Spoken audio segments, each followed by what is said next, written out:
Bon, bonjour le Marketing Remix. Bonjour Cédric. Bonjour. Et merci Andrés, encore une fois, pour cette invitation.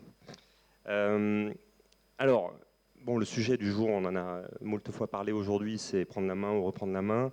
C'est vrai qu'avec un digne représentant de la Française des Jeux, on aurait pu twister le sujet vers plutôt avoir la main heureuse. Ça aurait été un peu plus opportun. Plaisanterie à part. Tu es donc le formidable COO, désolé Mélanie pour ce nouvel acronyme, on n'est plus à ça près, de la Française des Jeux. Tu as travaillé pendant des années sur l'expérience client. Donc on va parler bien sûr de ce qui anime ton quotidien. Mais forcément, aujourd'hui, 7 novembre, est un jour un peu spécial puisque c'est donc l'ouverture de la Nuit des Rois. C'est pour moi, ça fait plaisir. Voilà. Le 7 novembre, c'est aussi, il y a quelques années, le lancement de la révolution bolchevique, c'est assez amusant. Et c'est donc l'ouverture du marché pour la Française des Jeux, comme quoi l'histoire se répète. Et donc forcément, je me fais un peu le porte-parole de cette sympathique assemblée. Aujourd'hui, est-ce que pour qui envisage de gagner le sou, est-ce qu'il vaut mieux acheter une action Française des Jeux ou un billet de loterie? Très bonne question.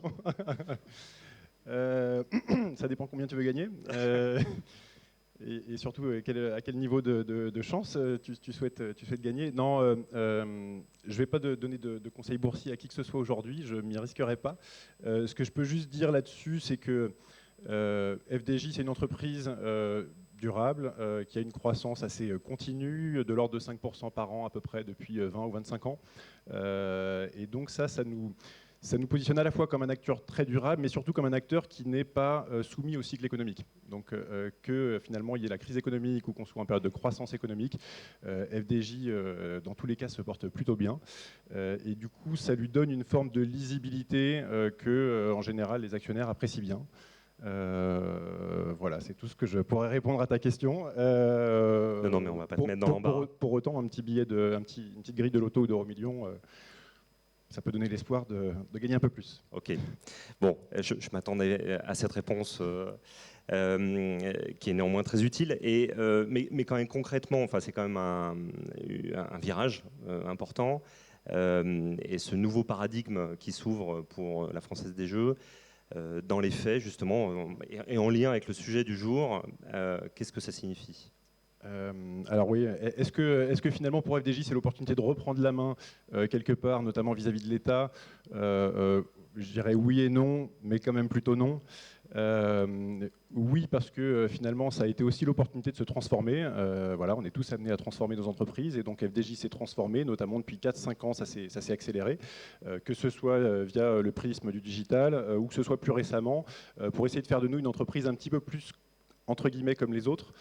Pourquoi En fait, il faut juste avoir en tête qu'on est dans le monde des loteries est un monde un peu particulier et les autres loteries dans le monde regardent beaucoup leur top line, regardent beaucoup le niveau de mise qui sont enregistrés chaque année et ne regardent pas trop leur rentabilité parce que finalement on est sur un business model sur lequel la question de la rentabilité pourrait paraître accessoire. C'est extraordinaire. En fait, oui, c'est une activité un peu particulière.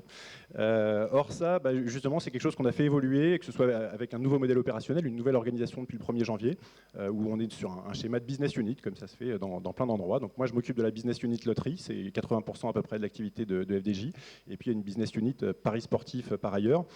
Et tout ça, finalement, ces business units ont vocation à créer à la fois, évidemment, des mises, mais surtout à créer de la rentabilité pour l'entreprise et pour ses actionnaires. Donc ça nous rapproche d'entreprises, on va dire, un petit peu plus traditionnelles.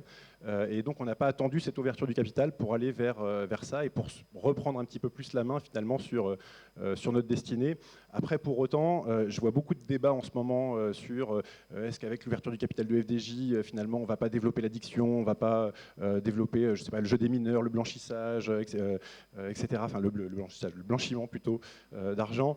Ça, c'est autre chose. déjà fait. Et donc, Forcément, là, de ce point de vue-là, les règles ne vont pas changer pour FDJ et quelque part, l'État sera toujours aussi présent, que ce soit en tant qu'actionnaire de référence, même s'il sera plus majoritaire, et puis que ce soit surtout comme régulateur. On est sur un marché qui est extrêmement sensible et donc l'État a tout son rôle à jouer pour continuer à avoir le même niveau d'exigence en termes de limitation de la concentration des mises, en termes de non-développement de l'addiction, en termes de limitation du jeu des mineurs, etc., etc. Tout à fait. Et donc, habile transition, revenons sur effectivement ce qui anime complètement ton quotidien à toi et à tes équipes. Donc vous êtes, tu viens de le dire, très surveillé par les autorités, notamment évidemment dans la façon dont vous utilisez les données pour communiquer, pour cibler, et dans votre marketing au global.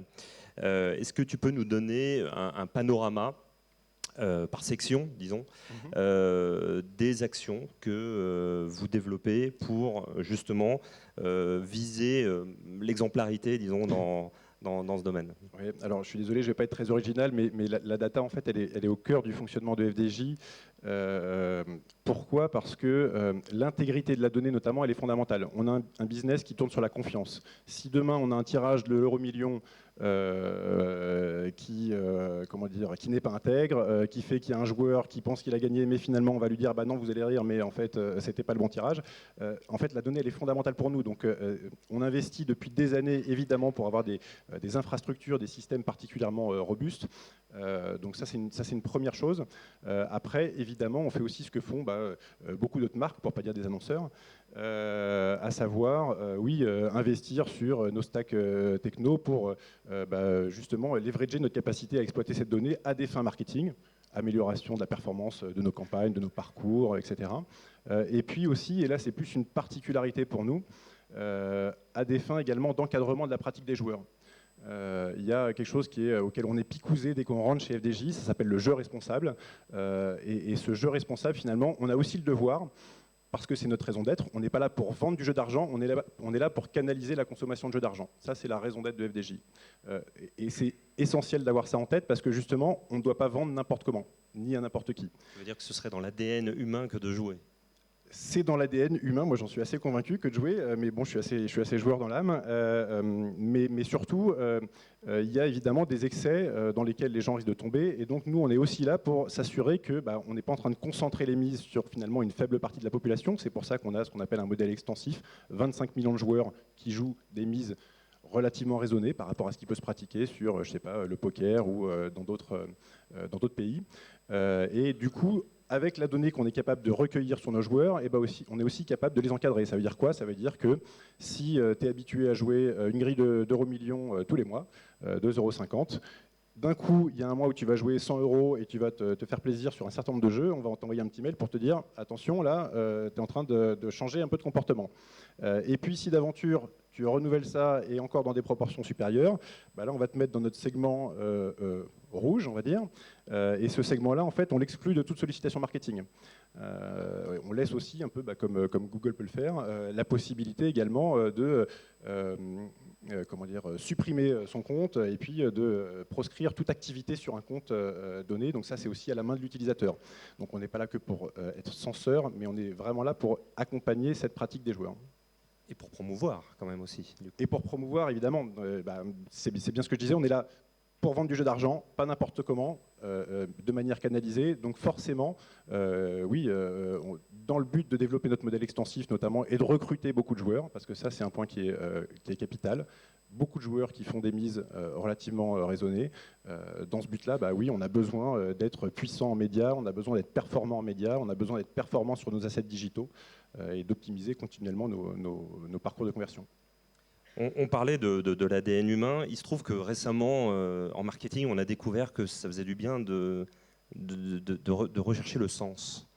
Comme une nouveauté. En réalité, c'est intéressant de savoir comment vous faites pour justement donner du sens à vos clients qui finalement ne recherchent qu'une chose. Oui. Alors il y a à la fois la quête de sens et puis il y a effectivement comment est-ce qu'on s'y prend. La quête de sens, elle est importante pour FDJ parce que finalement, notre loterie, notre entreprise, les gens n'étaient pas forcément très au courant de son histoire d'une part. C'était le sens de la campagne qu'on a fait ces dernières semaines sur les origines de FDJ. Et puis, Ce qu'on souhaite également, c'est finalement maximiser la redistribution qu'on peut faire au niveau de la société, tout en limitant, je suis désolé pour le barbarisme, ce qu'on appelle nos externalités négatives. Nos externalités négatives, c'est quoi? C'est l'addiction, par exemple. Oui, on vend du jeu d'argent, donc forcément, on sait aussi que ça peut générer, dans des cas extrêmes, de l'addiction. Donc comment est-ce qu'on fait à la fois pour avoir une empreinte la plus positive possible et puis limiter ce qu'on fait on va dire les impacts négatifs de ce qu'on fait. Donc là, il y a plein de choses auxquelles on réfléchit. On est en train de travailler sur notre raison d'être pour voir justement quel niveau d'ambition on se fixe pour essayer d'être plus redistributif, à l'image de ce qu'on a pu faire sur le patrimoine l'an dernier, qui a été un succès assez important. Ça, on a envie de le dupliquer aussi, pas forcément que sur le patrimoine, mais aussi voilà, sur d'autres activités et d'autres initiatives. Ça passe très vite. Donc finalement, avec cette forme de redistribution, on peut peut-être dire que si 100% des gagnants ont tenté leur chance, 100% des joueurs ont quelque chose à y gagner. C'est exactement ça, le sens en tout cas, le fait de redonner du sens à l'acte d'achat de jeux d'argent, c'est ça qu'on souhaite faire, c'est faire en sorte que quoi qu'il en soit, si le joueur perd, quelque part la société et donc le joueur finalement indirectement a quand même quelque chose à y gagner. Est-ce qu'on peut avoir 10 minutes de plus? Bon, est-ce qu'on termine là-dessus du coup, c'est ça? J'entends un petit Beatles, c'était plutôt John Lennon ou McCartney toi? Lennon, plutôt Lennon. Merci. Merci.